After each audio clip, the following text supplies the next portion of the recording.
মৰমৰ ছাত্ৰ-ছাত্ৰীসকল, আজি তোমালোকৰ কাৰণে আনিছোঁ ক্লাছ 7ৰ যিটো গণিত আছে, এই গণিতৰ প্ৰথম অধ্যায়। ঠিক আছে, এই প্ৰথম অধ্যায়টোত আছে সংখ্যাৰ পৰিচয়, অখণ্ড সংখ্যা। অধ্যায়টোত কি কি বস্তু আছে গোটেইখিনি তোমালোকক মই ধুনীয়াকৈ বুজাই দিম। গতিকে তোমালোকে বহু উপকৃত হ'বা। সেয়েহে ভিডিঅ'টো একেবাৰে শেষলৈকে চাবা।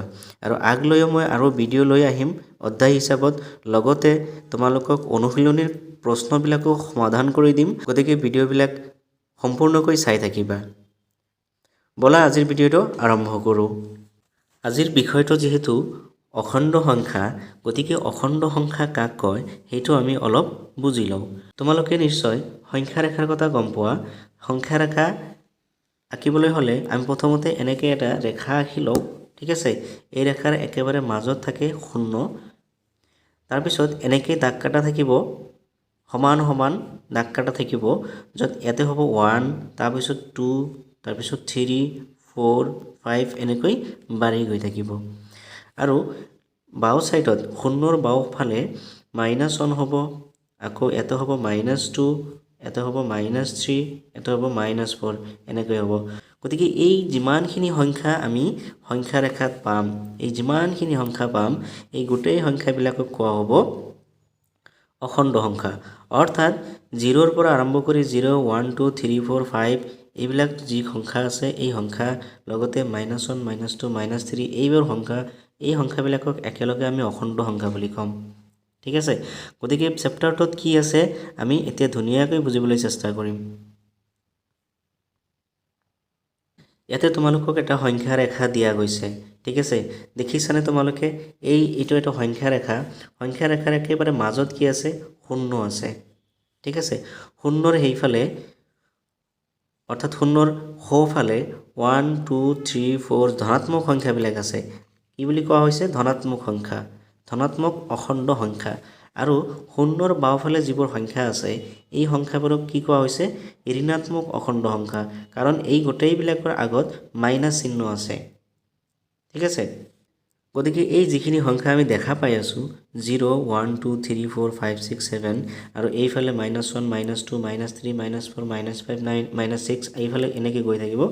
এই গোটেই সংখ্যাবিলাকক একেলগে আমি কি বুলি কওঁ? অখণ্ড সংখ্যা বুলি কওঁ। এইখিনিৰ ভিত্তিত তলত কেইটামান আমাক কথা জানিবলগীয়া আছে।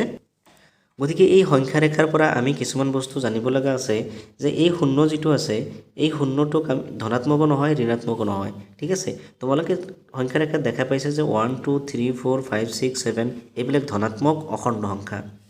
আৰু ঋণাত্মক কোনবিলাক? -1, -2, -3, -4, -5, -6 এইবিলাক ঋণাত্মক অখণ্ড সংখ্যা। কিন্তু 0টোক আমি ধনাত্মকো ক'ব নোৱাৰোঁ, ঋণাত্মকো ক'ব নোৱাৰোঁ। 2 নম্বৰত কি কৈছে? 0ৰ সোঁফালে ধনাত্মক অখণ্ড সংখ্যা আৰু 0ৰ বাওঁফালে ঋণাত্মক অখণ্ড সংখ্যা। এইটো তোমালোকে অলৰেডি বুজি পাইছাই। 3 নম্বৰত কৈছে যে স্বাভাৱিক সংখ্যাবোৰ পূৰ্ণ সংখ্যাৰ অন্তৰ্গত। এতিয়া স্বাভাৱিক সংখ্যা কোনবিলাক? স্বাভাৱিক সংখ্যা সেইবিলাক যিবিলাক 1ৰ পৰা ষ্টাৰ্ট হয়। 1, 2, 3, 4, 5, 6, 7, 8, 9, 10 এইবিলাক গৈ থাকিব আৰু অসীমলৈকে গৈ থাকিব। ঠিক আছে, অৰ্থাৎ 1ৰ পৰা আৰম্ভ হৈ অসীমলৈকে যিবিলাক সংখ্যা যায়, সেইবিলাক সংখ্যা হৈছে স্বাভাৱিক সংখ্যা।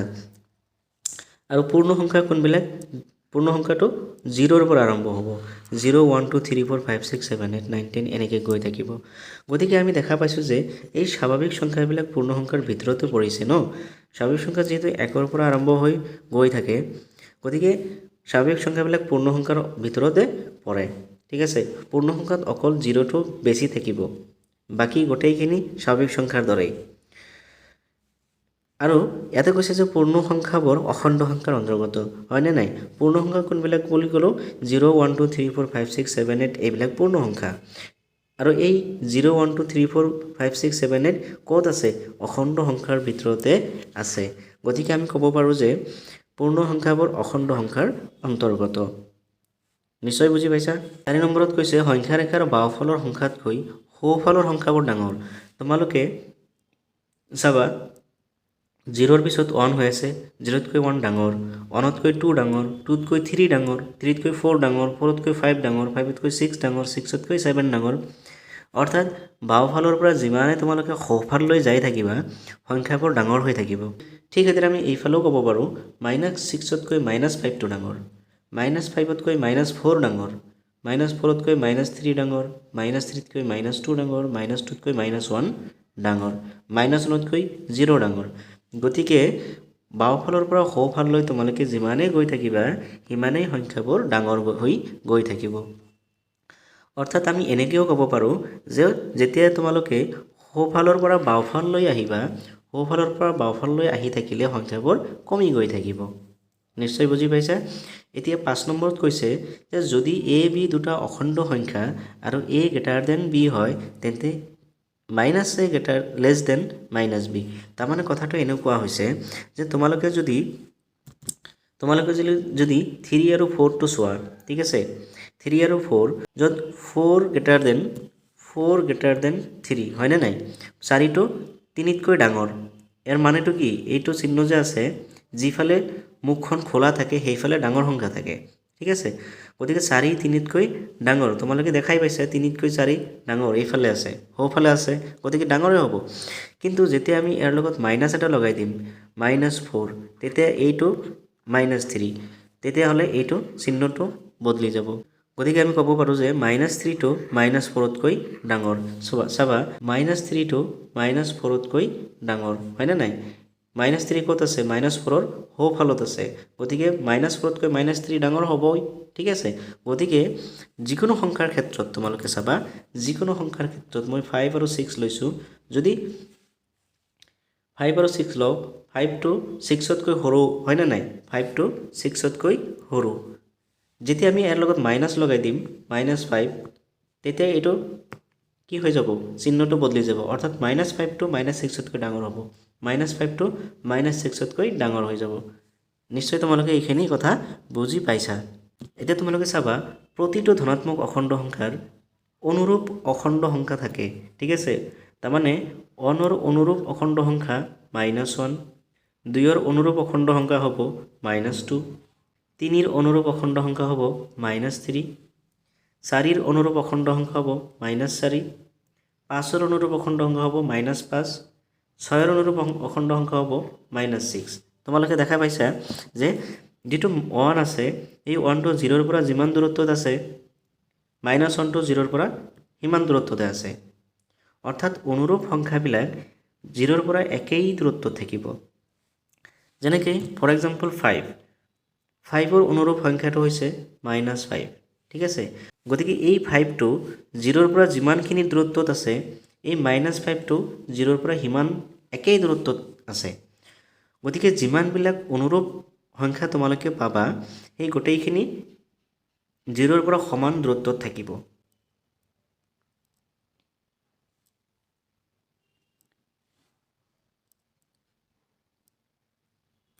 নিশ্চয় বুজি পাইছা? এতিয়া আমি এইটো কৰিবলৈ চেষ্টা কৰিম, ঠিক আছে। এই বাকচত কি কি হ'ব, কেনেকৈ হ'ব তোমালোকে মোৰ লগে লগে কৰিবা। য'ত তোমালোকে এইটো চিহ্ন পাবা তাৰমানে এইটো ছাইডত কি থাকিব? ডাঙৰ সংখ্যা থাকিব, এইটো ছাইডত সৰু সংখ্যা থাকিব। মানে যিটো ছাইডত মুখখন খোলা থাকিব সেইটো ছাইডত ডাঙৰ সংখ্যা থাকিব, ঠিক আছে। মই আকৌ ইয়াতে লিখি দিছোঁ, তোমালোকে লিখি ল'বা মনত থাকিবৰ কাৰণে। ডাঙৰ সংখ্যা এনেকুৱা থাকিব, সৰু সংখ্যা, ঠিক আছে। যিফালে ডাঙৰ সেইফালে মুখখন খোলা থাকিব আৰু যিফালে সৰু সেইফালে মুখখন এনেকৈ থাকিব, ঠিক আছে। গতিকে এইকেইটা আমি সমাধান কৰিবলৈ চেষ্টা কৰোঁ। আহচোন 1 নম্বৰত দিছে 2 < 5, এইটো সঁচানে? 2 এনেকৈ দিছে, ঠিক আছে, <5। যিহেতু আমি কৈছোঁ যে যিফালে মুখখন খোলা থাকিব সেইফালে ডাঙৰ হ'ব, গতিকে 5টো আমি জানো 2তকৈ ডাঙৰ, গতিকে এইটো শুদ্ধ, ঠিক আছে। 2 নম্বৰত কি কৈছে? 4 আৰু 7 দিছে, ঠিক আছে। আমি জানো যে 7 4তকৈ ডাঙৰ, গতিকে এনেকুৱা হ'ব, এইটো চিহ্ন হ'ব। 0 7তকৈ সৰু, গতিকে এইটো চিহ্ন হ'ব। ইয়াতে কি হ'ব? 4 নম্বৰত কি হ'ব? 0 আৰু -7 আছে, 0 আৰু -7 আছে। যিহেতু মাইনাছ থকা সংখ্যাবিলাক সৰু হয়, 0ৰ বাওঁফালে আছে -7, গতিকে বাওঁফালৰ সংখ্যাটো সদায় সৰু হ'ব, গতিকে 0 ডাঙৰ হ'ব, ঠিক আছে। এইফালে হ'ব 4 আৰু এটা দিছে -7, যিহেতু -7 থকাবিলাক মাইনাছ থকা সংখ্যাবিলাক কি হয়? সৰু হয়, গতিকে এনেকৈ হ'ব।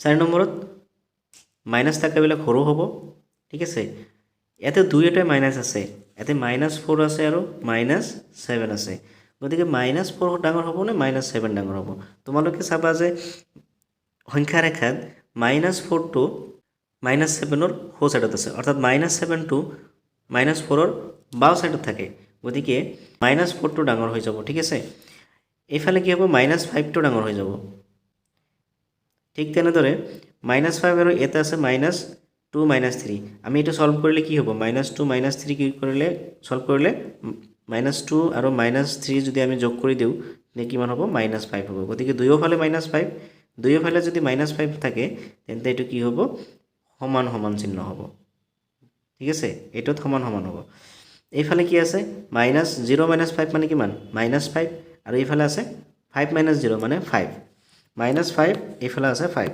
গতিকে আমি দেখা পাইছো যে এইটো ডাঙৰ সো এইটো ডাঙৰ হ'ব 11 নম্বৰত দিছে -7 + -5 ঠিক আছে আমি এটো যোগ কৰিব লাগিব -5 আৰু -7 যোগ কৰিলে কিমান হ'ব -12 হ'ব ঠিক আছে আৰু এইফালেও -12 আছে গতিকে এটো কি হ'ব সমান সমান হৈ যাব 12 নম্বৰত দিছে -6 + 5 ঠিক আছে গতিকে -6 + 5 কৰিলে কিমান হ'ব -6 আৰু +5 কৰিলে কিমান হ'ব এটো -1 ৰ সমান হ'ব ঠিক আছে গতিকে -1 আছে আৰু এইফালে আছে 11 11 টো কি ধনাত্মক গতিকে ধনাত্মক সংখ্যা সদায় ডাঙৰ হ'ব এটা আছে 21 + 3 21 + 3 কিমান হয় 24 হয় ঠিক আছে আৰু এইফালে আছে -25 + 27 গতিকে 27 ৰ পৰা 25 গলে কিমান থাকিব 2 হ'ব ঠিক আছে গতিকে আমি দেখা পাইছো যে 24 টো ডাঙৰ গতিকে এইটো চিহ্ন হ'ব ইয়াতে 14 নম্বৰ দিছে -3 -18 -3 -18 কিমান হ'ব -21 হ'ব ঠিক আছে আৰু -25 + 7 কিমান হ'ব -18 হ'ব 18 হ'ব নে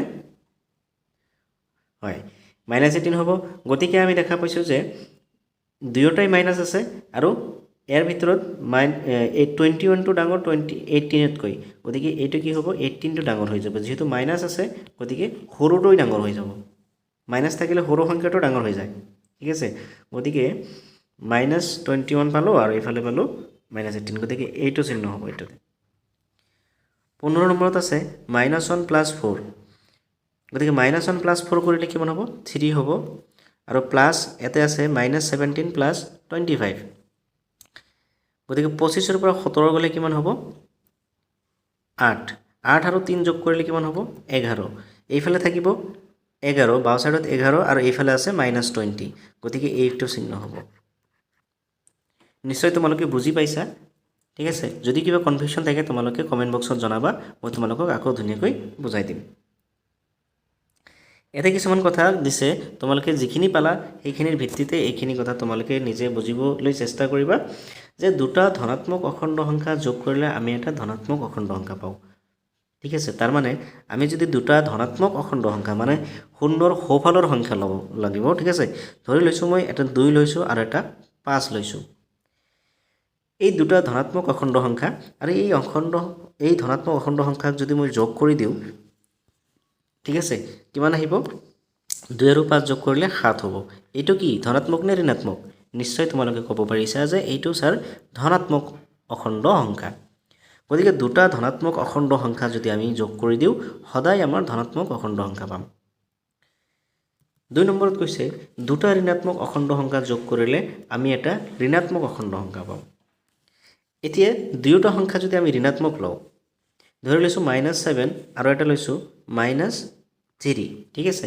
যদি এই দুটা অখণ্ড সংখ্যা আমি যোগ কৰি দিও ঠিক আছে কি হ'ব -7 আৰু -3 কিমান হয় যোগ কৰিলে 3 7 10 আৰু এটা মাইনাস থাকি যাব গতিকে -10 হ'ব ঠিক আছে গতিকে আমি দেখা পাইছো যে -10 টো ঋণাত্মক অখণ্ড সংখ্যা অৰ্থাৎ দুটা ঋণাত্মক অখণ্ড সংখ্যাৰ যোগফলটো ঋণাত্মক অখণ্ড সংখ্যা হয় নিশ্চয় বুজি পাইছা 3 নম্বৰত কৈছে এটা ধনাত্মক অখণ্ড সংখ্যা এটা ঋণাত্মক অখণ্ড সংখ্যা যোগ কৰিলে যোগফল কেতিয়াবা ধনাত্মক আৰু কেতিয়াবা ঋণাত্মক হ'ব পাৰে মই এটা ধনাত্মক সংখ্যা লৈছো 3 আৰু এটা ঋণাত্মক সংখ্যা লৈছো -2 ঠিক আছে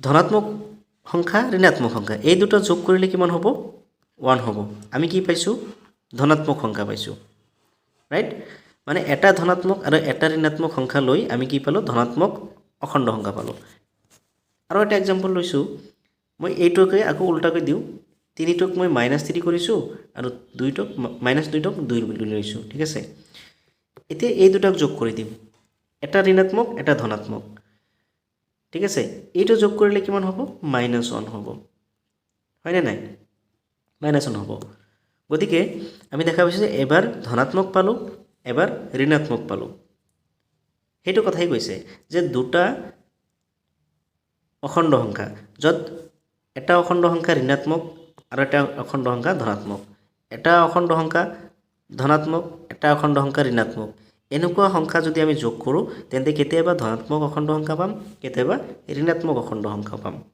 4 নম্বৰত কৈছে এটা অখণ্ড সংখ্যাৰ পৰা আন এটা অখণ্ড সংখ্যা যেতিয়া আমি বিয়োগ কৰিব লগা হয় তেতিয়া প্ৰথম সংখ্যাটোৰ লগত দ্বিতীয় সংখ্যাৰ যোগাত্মক বিপৰীত সংখ্যাটো যোগ কৰোঁ তোমালোকে কেনেকৈ কৰিব লাগিব সেইটো তোমালোকে এই উদাহৰণটো কৰিলে গম পাবা সংখ্যা ৰেখাত -5 আৰু -3ৰ যোগফল নিৰ্ণয় কৰি দেখুৱাব লাগে ঠিক আছে কেনেকৈ কৰিবা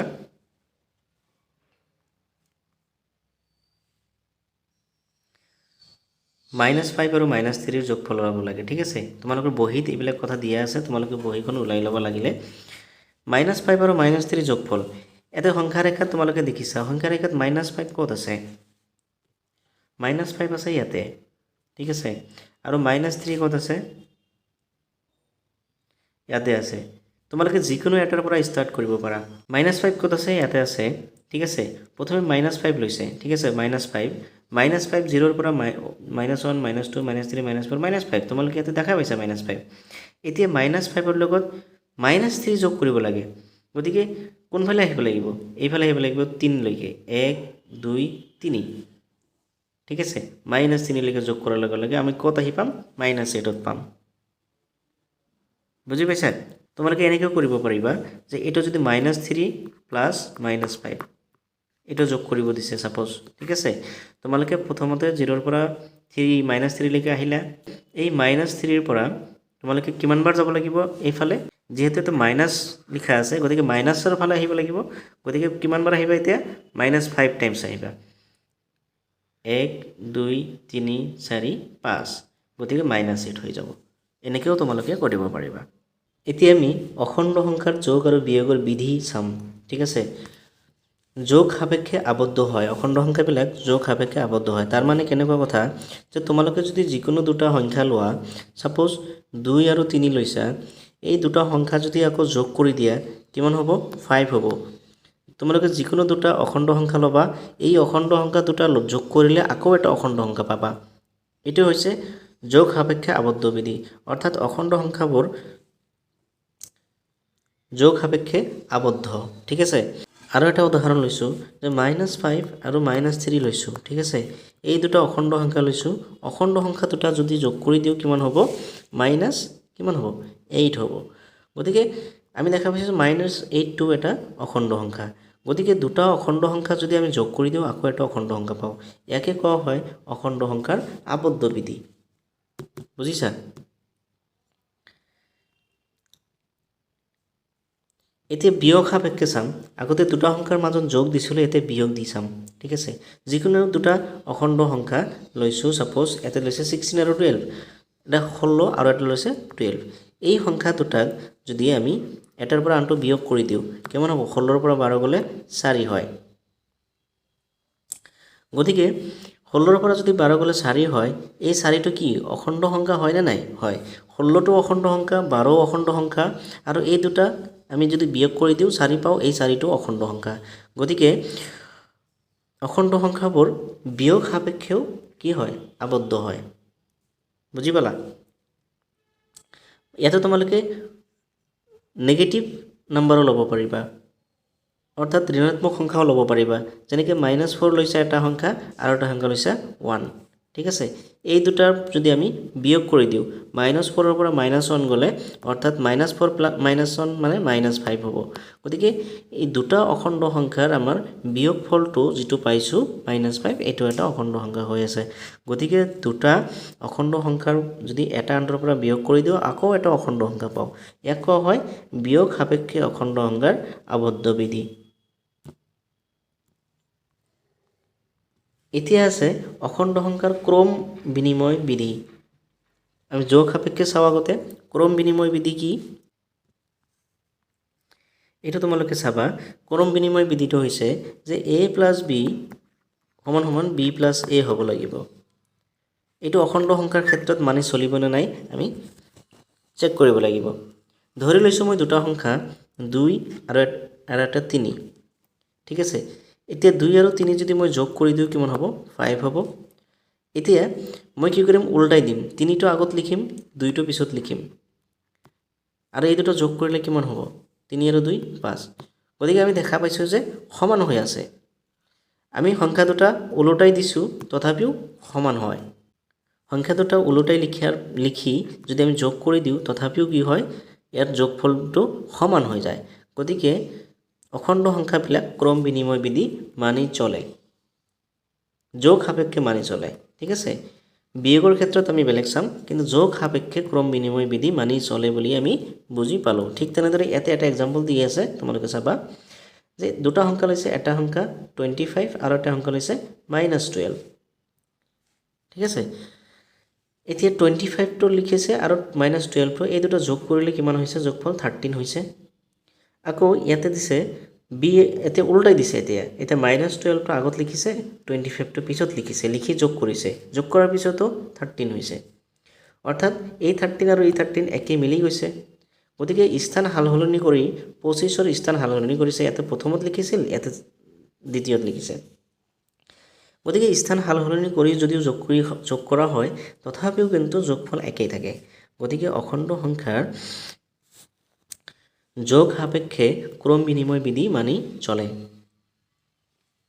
এতে বিয়োগ সাপেক্ষে মানি চলিবনে নাই হেতু আমি চাব লাগিব ধৰি লৈছো মই দুটা সংখ্যা এটা হৈছে 3 আৰু এটা আছে 2 এতিয়া আমি এটা আনটোৰ পৰা বিয়োগ কৰি দিম যদি আমি বিয়োগ কৰিলে কিমান হ'ব 3 ৰ পৰা 2 গলে 1 এতিয়া আমি সংখ্যা দুটাৰ স্থান হলনি কৰি দিম প্ৰথমে 2 লিখিছো তাৰ পিছত 3 লিখিম ঠিক আছে এইটো ইয়াতে লিখিছো এইটো ইয়াতে লিখিছো তাৰ মানে এতিয়া যদি আমি বিয়োগ কৰি দিও 2 ৰ পৰা 3 বিয়োগ কৰি দিও কিমান হ'ব -1 হ'ব গতিকে আমি দেখা পাইছো যে 1 টো -1 ৰ সমান নহয় অৰ্থাৎ আমি এটো ক'ব পাৰো যে a - b ≠ b - a দুটা অখণ্ড সংখ্যাৰ স্থান হালহলনি কৰি যদি আমি বিয়োগ কৰো তেন্তে তাৰ বিয়োগ ফলটো সমান নহয় যেহেতু সমান নহয় গতিকে আমি ক'ব পাৰো যে অখণ্ড সংখ্যাবোৰে বিয়োগ সাপেক্ষে ক্ৰম বিনিময় বিধি মানি নচলে বুজিছা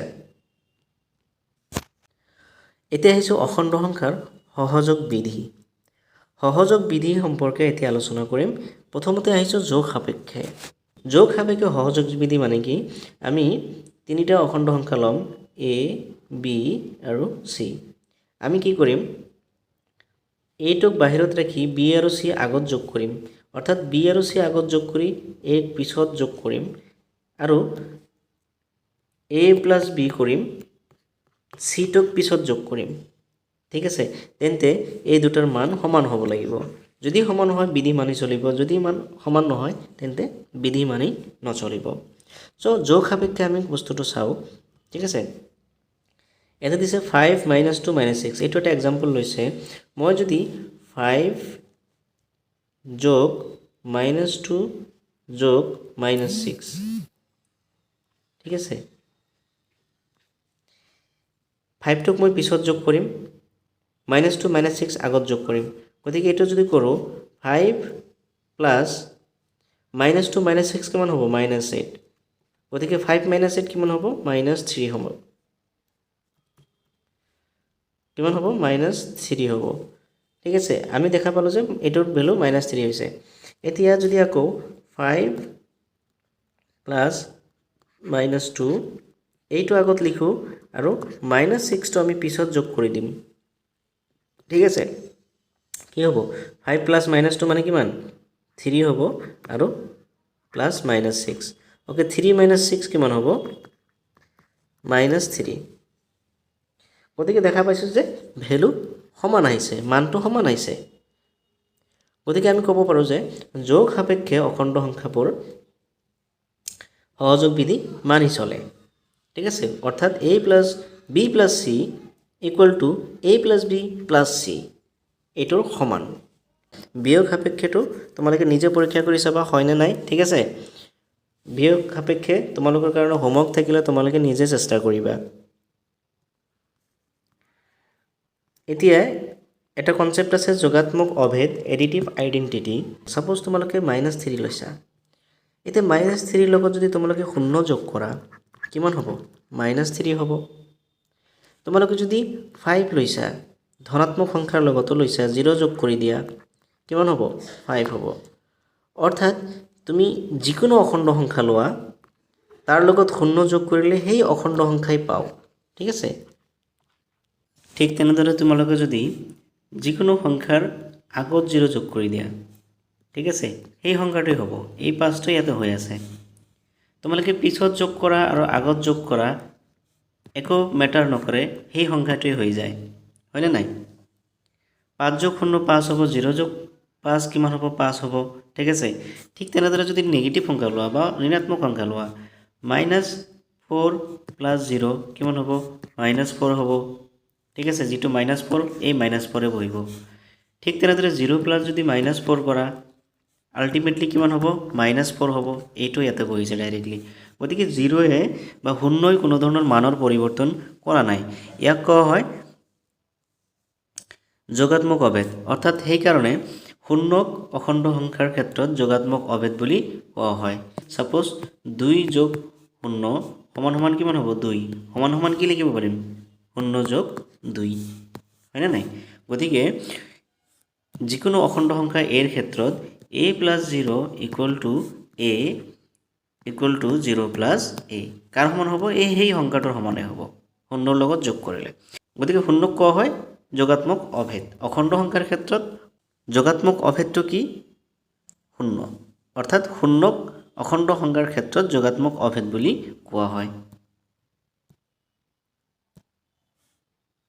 নিশ্চয় বুজি পাইছা এতিয়া উদাহৰণ 2 4 জোড় অখণ্ড সংখ্যা লিখা যাৰ যোগফল -7 আৰু বিয়োগফল +4 ওকে যোগফল -7 হ'বলৈ হলে এক নম্বৰত -3 আৰু -4 এই দুটা যোগ কৰিলে -7 হ'ব -10 + 3 কৰিলেও -7 হ'ব -5 - 2 কৰিলেও -7 হ'ব -22 + 15 কৰিলেও -7 হ'ব -11 + 4 কৰিলেও -7 হ'ব তোমালোকে বহুত ওলাব পাৰিবা ঠিক তেনেদৰে বিয়োগফল 4 ওলাব লাগে সো এইখিনি দিয়া আছে তোমালোকে এইখিনি চাই লবা সো এইখিনিতে আজি শেষ কৰিছো নেক্সট ভিডিওত আমি অনুশীলনী 1.1 টো ধুনীয়াকৈ চাম একেবাৰে গোটেইখিনি প্ৰশ্নৰ সমাধান তোমালোকৰ কাৰণে লৈ আহিম তোমালোকে আজিৰ ভিডিওটো যিখিনি কৰা হ'ল এইখিনি ধুনীয়াকৈ বুজিবলৈ চেষ্টা কৰা আৰু যদি কিবা অসুবিধা থাকে তোমালোকে নিশ্চয় কমেন্ট বক্সত জনাবা কনফিউজন ক্লিয়াৰ কৰিবলৈ চেষ্টা কৰিম আৰু ইয়াৰ পিছৰ ভিডিওত আমি এই অনুশীলনী 1.1 ৰ যিকিটা প্ৰশ্ন আছে গোটেইখিনি সমাধান কৰিম গতিকে তোমালোকে ভিডিওবিলাক চাই থাকিবা আৰু চেনেলটো সাবস্ক্ৰাইব কৰি দিবা ভিডিওটো শেয়াৰ কৰি দিবা যাতে সকলোৱে উপকৃত হয় ধন্যবাদ জনাইছো তোমালোকক ভিডিওটো সম্পূৰ্ণকৈ চোৱাৰ বাবে